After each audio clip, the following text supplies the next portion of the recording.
a gente vai iniciar falando, né, sobre o desenvolvimento de fármacos em si, alguns aspectos associados a esse desenvolvimento de fármaco, tá? Vamos falar sobre testes clínicos, pré-clínicos e também sobre fármacos Me-Too, fármaco Me-First. Fique à vontade para interromper, fazer pergunta, tá? Então, falando sobre desenvolvimento de fármaco, né? Desenvolvimento de fármaco, ele se encontra dentro dos aspectos associados ao planejamento em si, tá? Ao planejamento de fármaco. Então, de modo geral, por que se desenvolve um fármaco? Como eu já comentei anteriormente em outras aulas, o desenvolvimento de fármacos, ele acontece devido às características da necessidade da população, né? Necessidade de surgimento de novas substâncias para o tratamento de doenças, está associado também à produção de medicamentos com menos efeitos adversos e também por causa da economia, porque gera-se dinheiro, gera-se lucro para as empresas. Quando se pensa em desenvolvimento de fármaco, geralmente nós pensamos no processo de pesquisa e desenvolvimento de fármaco, que é essa sigla representada por P&D, tá? E, na verdade, essa pesquisa e desenvolvimento de fármaco é um complexo longo e de alto custo, né?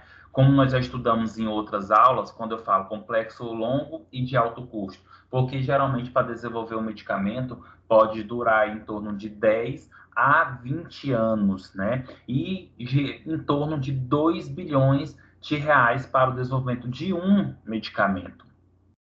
Então, a descoberta de novos medicamentos tem suas raízes profundamente ligadas às inovações científicas e tecnológicas. Isso significa o quê? Que os países que estão mais desenvolvidos, países que têm uma tecnologia mais avançada, países que têm um recurso intelectual mais sólido, têm a tendência de ter mais produtos, têm a tendência de desenvolver mais medicamentos. E as etapas envolvidas no processo de pesquisa e desenvolvimento de fármaco baseia-se simplificadamente no estudo de compostos para o tratamento de doenças, ou seja, pesquisa e desenvolvimento de fármaco, o foco inicial é descobrir os compostos e esses compostos é usado para o tratamento de doenças. E pensando nessa característica que eu comentei para vocês, que estão associadas ao perfil do desenvolvimento, pesquisa e desenvolvimento de fármaco, que demora-se tempo e alto custo, olha só, a cada 300 moléculas sintetizadas, ou seja, a cada 300 moléculas, 300 mil moléculas sintetizadas, apenas 20 mil entra na fase de pré-clínica, né? Que aí a gente vai estudar mais isso lá na frente, o que seria fase pré-clínica e clínica. Dessas 20 mil que entram nessas fases pré-clínicas, que já geralmente é um estudo associado a animais de laboratório, apenas 200 entram na fase 1, que já é com seres humanos, 40 na fase 2, que já é um grupo restrito, 12 entram na fase 3 e somente 9 são aprovadas pelos órgãos regulamentadores. Esses órgãos regulamentadores estão associados aos órgãos que regulamentam o uso daquele medicamento naquele país, por exemplo, como no Brasil a Anvisa.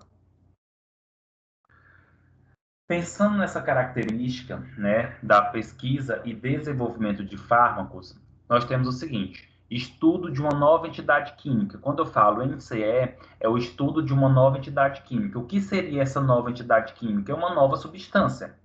Para isso, é necessário que identifique novas estruturas químicas com potencial de uso farmacoterapêutico, tanto para alvos moleculares já estabelecidos, como também para novos alvos biológicos. Então, quando eu falo nessa nova entidade química, é uma substância que está sendo descoberta, está sendo desenvolvido para agir sobre doenças que já têm medicamentos para o tratamento, mas se eu desenvolvo uma nova molécula com o intuito de ser melhor, com menos efeitos adversos, ou então que essa molécula também possa agir em outros locais. Como assim? Quando se vai desenvolver um medicamento, a indústria farmacêutica ela não desenvolve somente pensando diretamente em algo, mas ela fica observando no desenvolvimento desse medicamento a possibilidade dessa estrutura agir também em outros locais e ter, assim, aquela substância uma nova potencialidade, uma nova aplicação.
E aí, pensando nessa característica que eu comentei para vocês dos medicamentos, nós podemos falar aqui do uso não racional de medicamentos.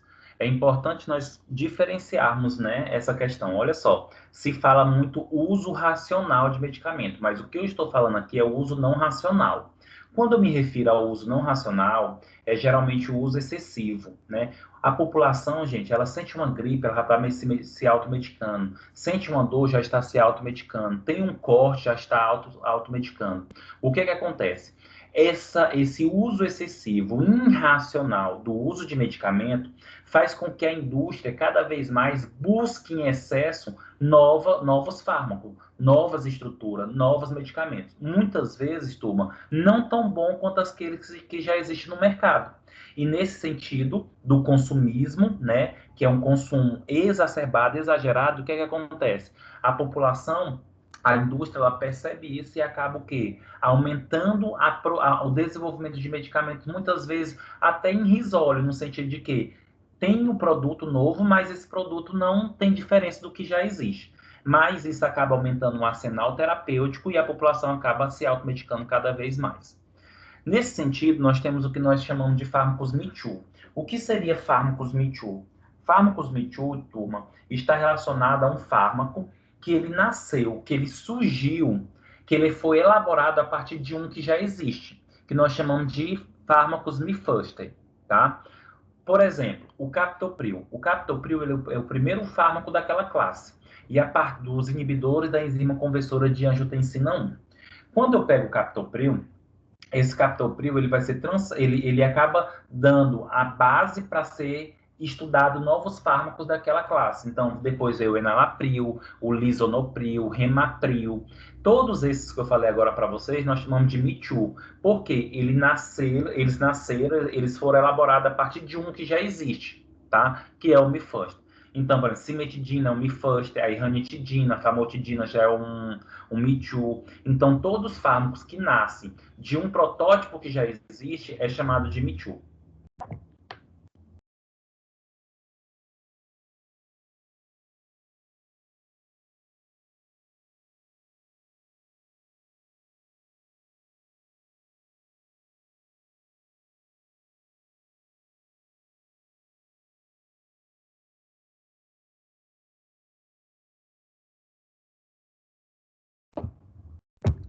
E aí, turma, eu trago alguns dados associados a essa questão dos Me Too, só para vocês observarem. A França, entre 1975 a 1984, dos 508 novos produtos farmacêuticos lançados nesse período, 70% não oferecia vantagem terapêutica. Ou seja, olha a quantidade de fármacos que não tinha diferença terapêutica do outro, mas foi lançado como concorrente no mercado.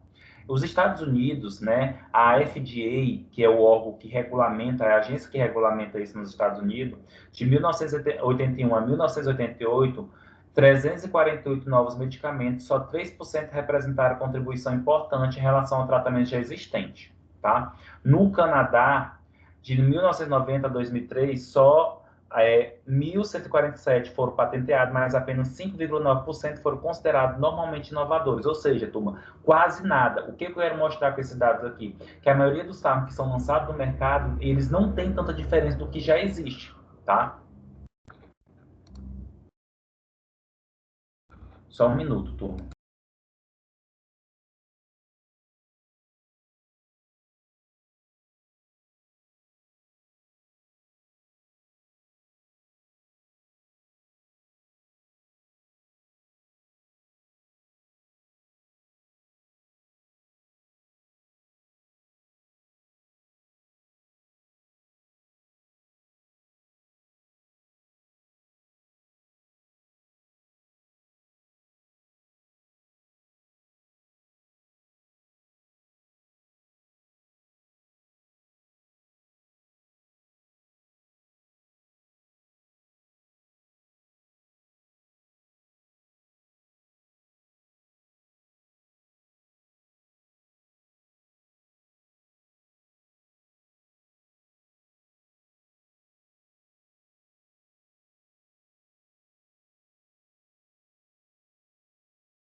E aqui, turma, eu posso mostrar para vocês algumas importâncias e definição de fármacos Me-Too, né? Então, quando a gente fala em fármacos Me-Too, é importante entender o quê? Que os fármacos Me-Too, eles possuem diferença em relação à estrutura química e propriedade terapêutica. Então, de modo geral, se eu pego um fármaco que ele é Me-Too, ele é oriundo inicialmente do protótipo que é o Me-First, que é o primeiro.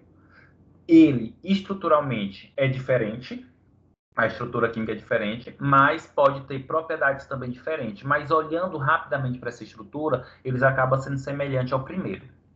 O risco associado à perda de todo o trabalho de desenvolvimento é bem menor, porque as propriedades do esquema farmacêutico já foram otimizadas e já foram melhoradas no desenvolvimento do Me-Too. O que seria isso? Por que a maioria das indústrias elas têm uma preferência pelos fármacos Me-Too? Elas têm preferência, visto que, como já se conhece o fármaco primeiro, que é o Me-First, eles só melhoram e tem um produto um pouco melhor. Então, a perda e o não uso daquele produto é quase que impossível. E aí nós temos alguns exemplos, por exemplo, de fármacos Me-Too, que foram oriundos dos Me-First, do primeiro. Nós temos os inibidores seletivos da ciclooxigenase tipo 2, COX-2, que tem um esqueleto químico similar ao original do Vioxx, que é o Revococib. Nós temos, por exemplo, Levitra da Bayer, que é o similar ao Viagra, que é da Pfizer, que constitui-se um Me-Too estudado a partir da estrutura da sildenafila. Alguns exemplos aqui. Olha só, turma. Observa só, aqui nós temos o sildenafil, que o sildenafil, que é o Viagra, ele é o fármaco inicial, ou seja, ele é o Me-First, e a partir do sildenafil, a partir do Me-First, veio o Me-Too, veio outros, como, por exemplo, o Vadenafil. Observa só o quê? Olhando rapidamente para duas estruturas, parece que eles têm a mesma estrutura, são semelhantes, mas estruturalmente são diferentes. Apesar de ser muito semelhantes, eles são diferentes. Observa onde tem esse quadrado demarcado, observa a posição, por exemplo, dessa cadeia cíclica mais à direita. Aqui no sildenafil nós temos 2 nitrogênios. Já aqui no vadenafil nós temos apenas um nitrogênio. Ou seja, existe diferença na posição dos átomos. E isso daqui, gente, literalmente é um fármaco que tem estrutura diferente. Olha só, gente, o Rovecocib, que é esse de baixo aqui na esquerda. Esse Rovecocib, ele é o fármaco Me-First, ele é o primeiro dessa família. Contudo, observa que todos os outros, como Selecocib, Valdecocib, Parecocib, Heterococib, Lumiracocib, eles são fármacos que vêm a partir do Revococib. Eles têm estrutura, olhando rapidamente, semelhante, mas são estruturas totalmente diferentes. Outro fármaco associado a essa característica que eu comentei aqui para vocês é o caso da cimetidina, que a cimetidina dá origem à ranitidina. Em que sentido? A cimetidina foi o fármaco Me-First e a ranitidina é o fármaco Me-Too. Isso significa o quê, turma? Que a cimetidina, ela deu a base, ela foi o protótipo para a ranitidina. Observe como tem pontos semelhantes, mas estruturalmente acaba sendo diferente. O que isso nos leva? Isso nos mostra, turma, o seguinte, que hoje a indústria farmacêutica ela tem uma preferência em pegar a estrutura já existente e só ir modificando ela, formando um novo fármaco melhorado, porque eles acabam descobrindo que determinado efeito acontece por causa de determinado radical, então o que é que eles fazem? Ou suprime ou insere outro radical. E aí, uma vez que eu suprimo, ou se eu insiro um outro radical, eu tenho uma nova estrutura, então eu tenho um novo fármaco.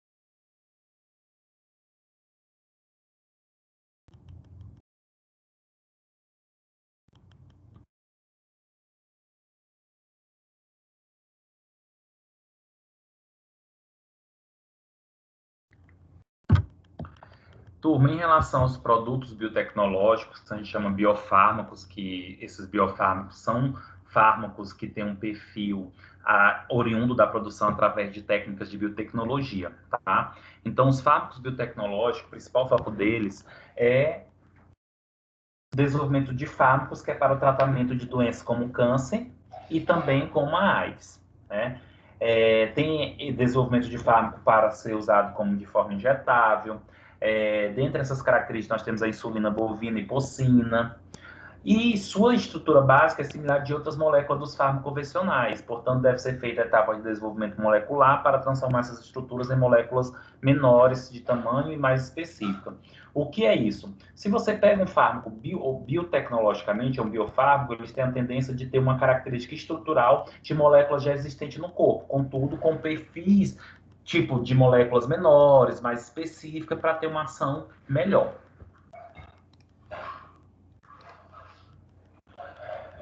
Gente, quando se fala, por exemplo, a importância de se estudar e de entender o processo que envolve a pesquisa e desenvolvimento de fármaco, geralmente isso acontece por quê? Porque se pesquisa e desenvolve um fármaco, o objetivo, de modo geral, é o quê? É melhorar a resposta terapêutica dos indivíduos, diminuir os efeitos adversos e melhorar o efeito terapêutico. Esses 3 pontos já conversei com vocês na nossa primeira aula desse semestre. E olha só, o mercado farmacêutico e as patentes. É importante compreender que, apesar de ter toda essa rotina, toda essa característica aqui que eu estou comentando para vocês, eu estou explicando aqui que, de modo geral, a indústria ela vive produzindo medicamento. De modo geral, o que é que tem que fazer? Proteger esse, porque senão ela desenvolve um produto, no outro dia todas as outras empresas começam a desenvolver, todos os outros laboratórios. Então, é importante que seja protegido para que aquela indústria que gastou tempo, recurso e desenvolveu tenha o direito de usufruir por algum período de tempo aquela descoberta, aquele desenvolvimento, aquele investimento. Mercado farmacêutico e patentes. Olha só, o enfoque especial nas patologias pode possibilitar um maior retorno do investimento em pesquisa e desenvolvimento. O que seria isso? Entenda, a maioria das indústrias, quando desenvolve um produto, um medicamento, ela vai desenvolver um medicamento para uma doença que possivelmente vai ter retorno para a indústria. Como assim? Doenças que são mais comuns e, consequentemente, doenças crônicas, que subentende que a maioria das pessoas irão precisar por um longo período de tempo. Como assim? Então, quando nós pensamos nessa característica do desenvolvimento, significa o quê? O enfoque. A indústria tem uma preferência em desenvolver medicamentos para hipertensão, para diabetes. Por quê? Porque, de modo geral, são doenças que vão trazer um retorno para a indústria. Porque, primeiro, é comum demais essas doenças, tanto em países desenvolvidos como subdesenvolvidos, como também, turma, são doenças que poucas pessoas podem ter, por exemplo, a regressão ou cura. Por exemplo, a hipertensão não tem cura. Diabetes, existe alguns procedimentos em algumas pessoas com uma cirurgia metabólica, tá? E só para vocês terem ideia em relação ao mercado, né? Olha só, gente, a América do Norte, ela vende, por exemplo, 2008, que é um dado antigo, que isso com certeza está crescente, ganhou em torno de 311,8 bilhões de dólares, tá? Com desenvolvimento de medicamento e venda, né? A Europa, 247,5, né? América Latina, 46,5. Então, assim, olha a quantidade de valor agregado que tem esses produtos. E aqui, vocês, as principais classes de medicamentos que mais estão associadas ao desenvolvimento pelas indústrias, né? Pesquisa e desenvolvimento de medicamento, que é o P&D. Os principais estão aí, que eu já até mostrei também para vocês em outras aulas, mas olha só, redutor do colesterol, oncológico, agentes respiratórios, inibidores da bomba de prótons, antidiabético, antidepressivos, antipsicótico, antagonista da angiotensina 2, antiepiléptico, agente autoimune. Turma, perceba-se que a maioria dos produtos que são desenvolvidos, ou pesquisados e desenvolvidos na indústria farmacêutica, o foco são para doenças crônicas. Vai trazer retorno para a indústria, porque a população vai usar muito mais.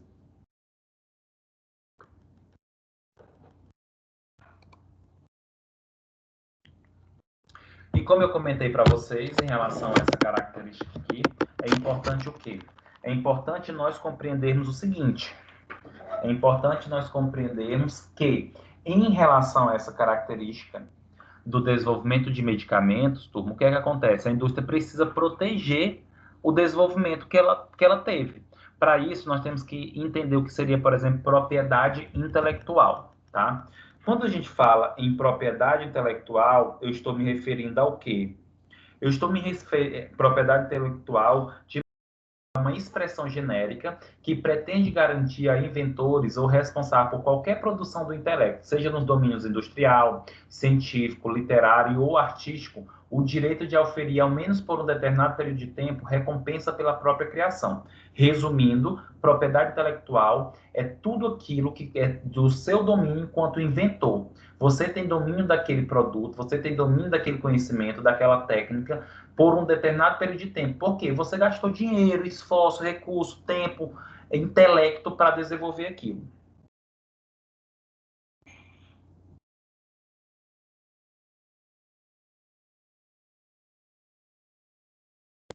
De acordo com a Organização Mundial de Propriedade Intelectual, que é uma organização das Nações Unidas, o OMPI diz que propriedade intelectual é as invenções, obras literárias e artísticas, símbolos, nomes, imagens, desenhos e modelos utilizados pelo comércio, tá? Então, a Organização Mundial de Propriedade Intelectual, que é um organismo da Organização Nacional das Nações Unidas, comenta o seguinte: que tudo isso daí é considerado uma propriedade intelectual. E existem as suas diferenças, as suas classificações em si.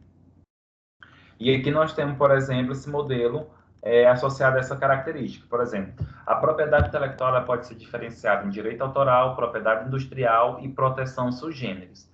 Dentro dos direitos autoral, nós temos direito do autor, direitos conexos, programa de computador. Dentro da propriedade industrial, que é o que mais é importante para a gente aqui, nós temos marca, patente, desenho industrial, indicação geográfica, segredo industrial e repressão à concorrência desleal. E nós temos a proteção sui generis, que é a topografia de circuito integrado, cultivar conhecimento tradicional. Quando se pensa em medicamento, o principal foco aqui é a patente que está dentro da propriedade industrial. Como o nosso foco, de modo geral, é a patente, porque nós estamos falando da proteção de um produto desenvolvido por uma indústria, e o que seria essa patente? A patente, turma, ela consiste em um título de propriedade sobre uma invenção concedido pelo Estado aos inventores ou autores, ou outras pessoas físicas ou jurídicas responsáveis por conseguinte, detentoras de direito exclusivo de exploração sobre criação. Resumindo, patente, gente, não é somente para um autor, pode ser uma entidade física ou jurídica, pode ser empresas em si. Então, de modo geral, qualquer pessoa pode pedir patente. Patente é um documento, patente é um papel, tá? E eu só posso, por exemplo, pedir uma patente se aquele produto que eu estou desenvolvendo, que aquela coisa que eu estou desenvolvendo tenha esses requisitos. Seja uma novidade, tenha atividade inventiva e tenha uma aplicação industrial. Como assim? Para algo ser patenteado, tem que ser novo, tá? E eu tenho que mostrar nesse algo novo uma atividade inventiva, eu tenho que mostrar uma criação ali, uma diferença ali. E algo muito importante, tem que ter aplicação industrial. Não adianta eu criar algo que é novo, inovador, tem atividade inventiva, mas que não vai ter uma aplicação industrial, ou seja, que a indústria não consegue desenvolver aquilo. Toma só um momento.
Turma, dando continuidade em relação aos aspectos da patente, é importante nós compreendermos o seguinte: quem pode ser o titular de uma patente? Ou seja, quem pode deter a patente em si?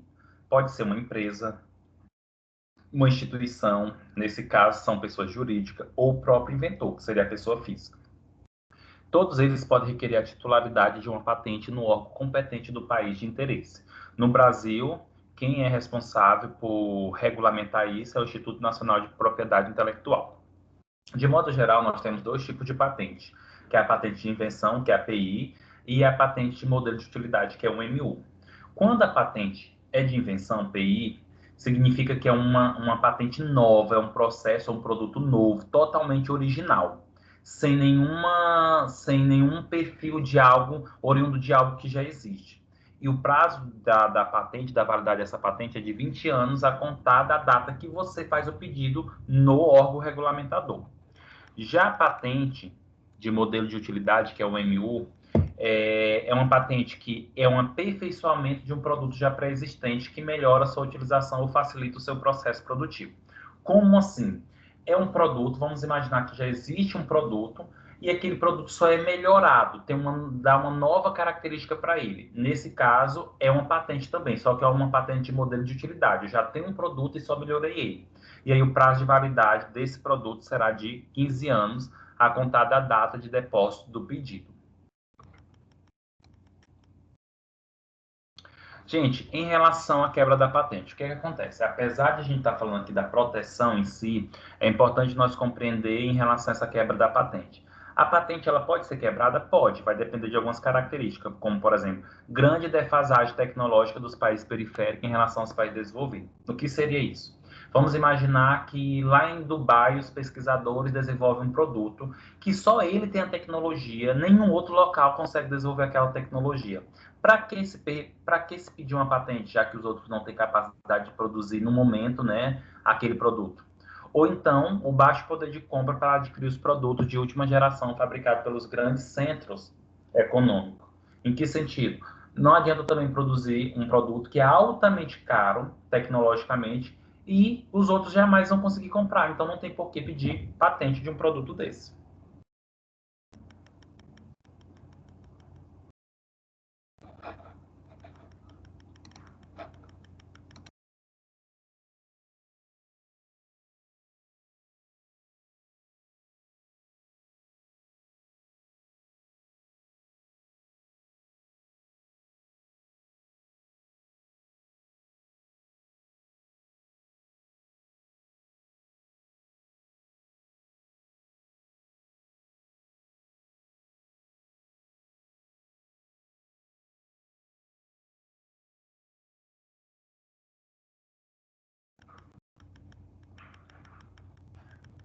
Outra característica, gente, é, por exemplo, da quebra da patente, a população não ter recurso financeiro para arcar com o custo da medicação, então precisa se quebrar a patente, tá? Porque precisa os produtos estarem mais acessíveis em si, certo?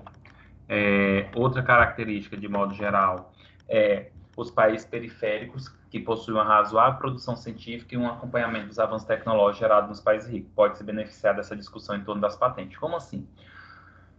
Como geralmente países subdesenvolvidos não têm um recurso tecnológico tão avançado, acaba acontecendo o quê? Como, por exemplo, o Brasil.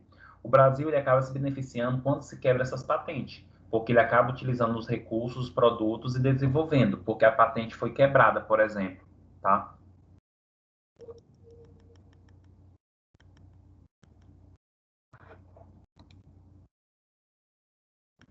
E qual a importância, gente, de defender, qual a importância de proteger um fármaco com patente? A importância é a defesa do mercado, né, concorrência, a modificação química que pode acontecer e gerar um outro produto e também reformulação, que acaba você, por exemplo, um produto que antes era produzido na forma de partilha, agora comprimido, agora em gel, também se protege essa reformulação.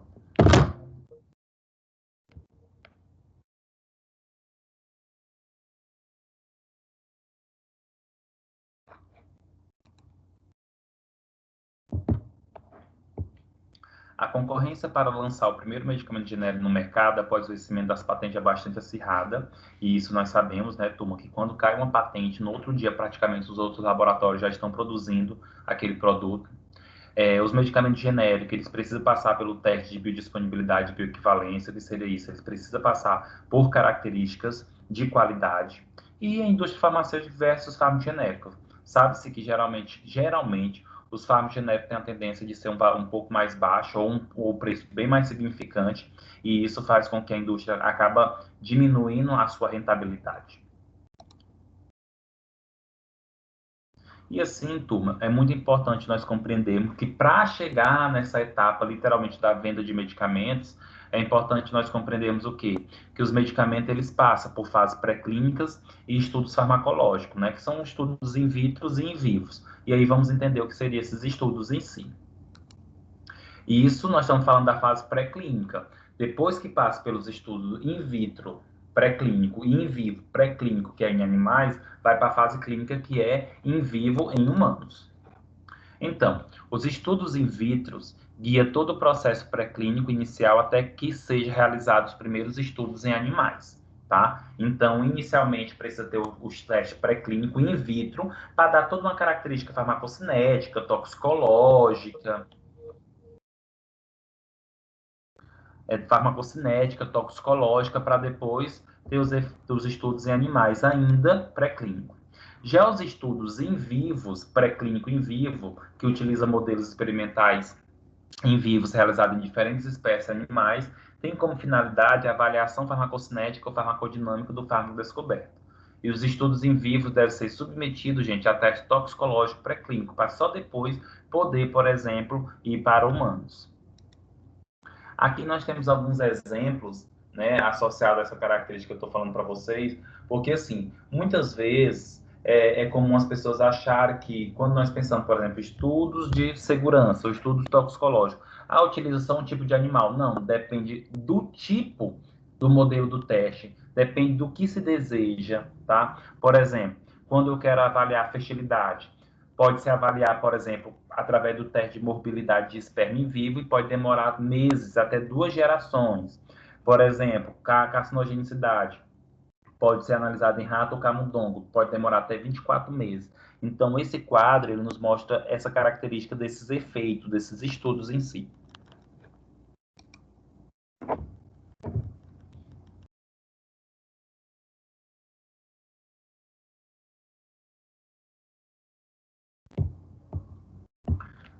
Em relação, turma, às fases clínicas, né? Em relação às fases clínicas, nós temos aqui a fase 1, e, na verdade, as fases clínicas já acontecem com seres humanos e é dividida em 4 fases: fase 1, fase 2, fase 3 e fase 4. Viu, turma? E é dividida em 4 fases: fase 1, fase 2, fase 3 e fase 4. A fase 1 são os primeiros estudos em humanos sadios, com duração de 12 a 18 meses, realizados em um pequeno grupo de 20 a 10 pessoas. Já a fase 2 é feita em um grupo de 100 a 300 pessoas, portadora da patologia em estudo. Esta fase dura em média 2 anos. Já a fase 3 é estudado um número bem maior de pacientes em multicentros de pesquisa em diversos países para se conhecer mais detalhadamente o perfil terapêutico, que é o caso das vacinas para a Covid, né? As principais vacinas para a Covid estão em fase 3, ou seja, é testado em maior número de pessoas e em vários países, né? Em vários locais multicentros de pesquisa.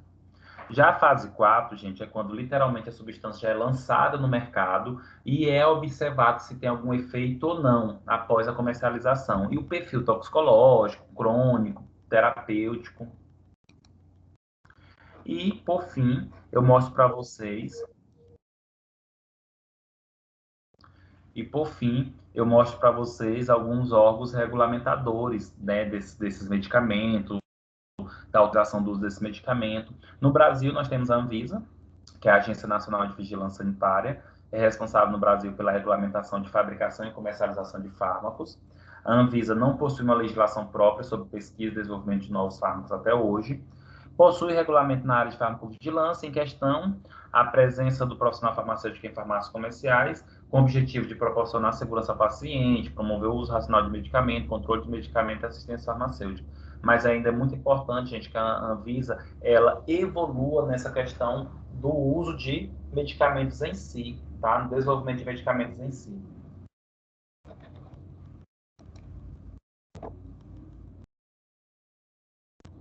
Nos Estados Unidos tem a FDA, que é a Food and Drug Administration, que é a administração, é o órgão que regulamenta a administração de alimentos e fármacos, tá? Foi fundado em 1938, nos Estados Unidos, e regulamenta tanto o setor farmacêutico, alimento, equipamentos médicos, cosmético e pesquisa, tá? Existe uma complexidade na regulamentação da FDA, ou seja, existe muita papelada, muita documentação, muita comprovação. Contudo, a FDA ela facilita a regulamentação principalmente de fármacos órfãos, ou orphan drugs. O que seria isso? Geralmente tem algumas doenças, turma, que essas doenças elas quase não têm medicamentos. E aí, quando se uma indústria se interessa a desenvolver um medicamento para uma doença rara, por exemplo, é muito comum que eles facilitem um pouco mais essa regulamentação, tá? A FDA também ajuda nessa inclusão de pacientes que estão, por exemplo, com a doença que ameaça a vida e não existe um tratamento compatível, comparável, a eles entrarem nas pesquisas de medicamentos que possam ser usados para essas doenças em si. Atualmente, a FDA leva 2 anos para aprovar um novo fármaco, ou seja, é bem demorado, tá? E no portal da FDA encontra ferramentas de pesquisa para todos os fármacos já aprovados para lá. Tem a EMEA, que é a Agência Europeia de Fármaco, que foi criada recentemente, né? A gente fala recentemente porque é novo, em 1995, que envolve todos os países membros da Europa, possui legislação própria quanto aos ensaios pré-clínicos e clínicos, e embora a EMEA seja centralizada, cada país membro possui seu próprio órgão regulamentador, que é com base na geral, que é a EMEA. E, por último, gente, nós temos, por exemplo, o órgão, a agência que regulamenta também medicamento japonesa, e geralmente as 3 agências, norte-americana, europeia e japonesa, faz reunião relacionada à padronização das normas de pesquisa e desenvolvimento de fármaco, entre outros produtos da indústria farmacêutica, ou seja, são bastante potentes em relação a isso. Turma, essa nossa aula aqui, a nossa aula final teórica, tá? Finalizo aqui com vocês. E, de modo geral, nós vamos agora para nossas práticas. Então, tudo indica que a próxima semana haverá prática e eu vou comunicar no líder, no grupo, tá bom? Se você tiver alguma dúvida, algum comentário, estou à disposição. Professor, mas eu não estou em nenhum grupo. Aí como que eu vou ficar sabendo das aulas? Você pode mandar mensagem para mim, Sueli, tá? Aí eu confirmo se vai ter aula ou não. Você pode mandar para mim na segunda-feira. Eu também, professor, não estou em nenhum grupo. Gente, não há nenhum grupo, Professor? tá? Se vocês não tem nenhum grupo da disciplina, vocês podem mandar mensagem para mim. Vou até mandar aqui no chat meu telefone. Vocês podem mandar mensagem para mim na sexta-feira ou no domingo, só para confirmar se vai ter prática ou não, tá? Tudo bem. Tá bom? Assim a gente vai facilitar mais a comunicação.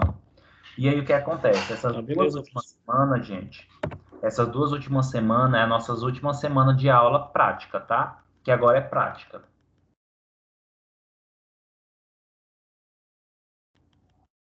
Tá bom. Tá bom? Vocês viram o meu número aí? Receberam o meu número? Eu já tenho. O professor, o coordenador Aruana que me deu. Ótimo, tranquilo. Antônio, você já tem?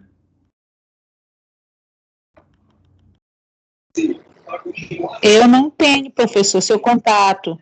Anota aí, Ivone. É o 982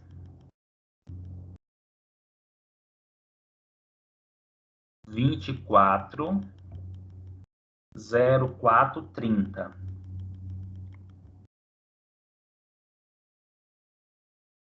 Repetindo, Eu só não ouvi o começo. 982 24 0430. Ouvi, obrigada. De nada. E pode mandar mensagem para mim, tá bom?